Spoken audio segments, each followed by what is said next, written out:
Magandang araw! Naririto na naman tayo para maglakbay, matuto at magtanghal sa Lakbay Turo, mga misyon sa bayan ng San Diego. Gabay sa paglinang ng gawaing pagganap sa pagpapaunlad ng 4 Cs sa kasanayang pang-21 siglo. Nilikha ni Ginang Estrella G. Dalisay. Ang nakaraan sa ating Noli Me Tangere, Kabanata 14, si Pilosopo Tasio. Si Pilosopo Tasio ay dating Don Anastasio. Dahil sa katalinuhan, pinigil siya sa pag-aaral ng kanyang ina dahil ang gusto nito para sa anak ay maging isang pari.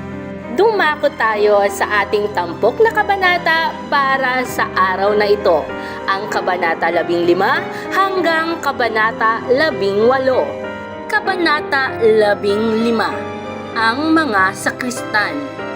Si Crispin at Basilio ay magkapatid na sakristan.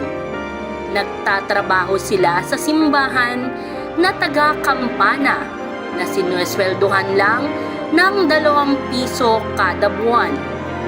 Pinapalo sila at pinagbintangan na magnanakaw sa simbahan. Kapag nalaman ito ni Sisa, ay siguradong magagalit ito. Kabanata 16, si Sisa. Si Sisa ay nakatira sa isang maliit na dampa na nasa labas ng bayan. May 1 oras din bago marating ang kanyang tirahan mula sa kabayanan. Kapuspalad si Sisa sapagkat nakapag-asawa siya ng lalaking iresponsable, walang pakialam sa buhay, sugarol at palaboy sa lansangan. Si Sisa lamang ang kumakalinga kay Basilio at Crispin. Dahil sa kapabayaan ng kanyang asawa, na ipagbili niya ang mga alahas niya nang siya ay dalaga pa. Minsan lang umuwi ang kanyang asawa at sinasaktan pa siya.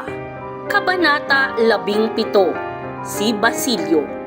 Napatigalgal si Sisa nang dumating si Basilyong sugatan ang ulo. Dumadaloy ang masaganang dugo.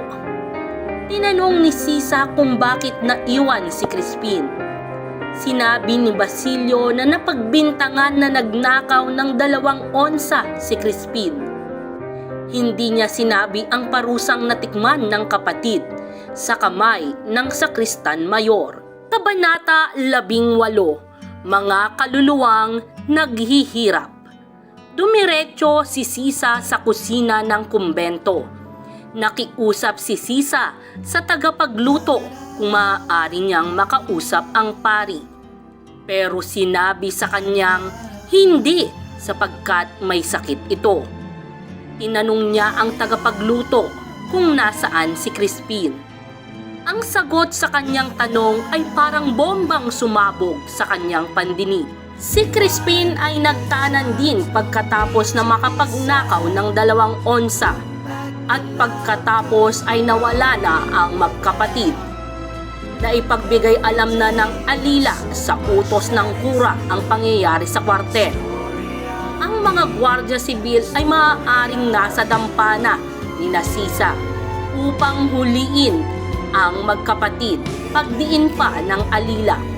At yan ang buod ng ating mga tampok na kabanata para sa ating Lakbay Turo, mga misyon sa bayan ng San Diego, ang Kabanata 15 hanggang Kabanata 18. Nilikha ni Ginang Ella G. Dalisay. Maraming salamat, paalam!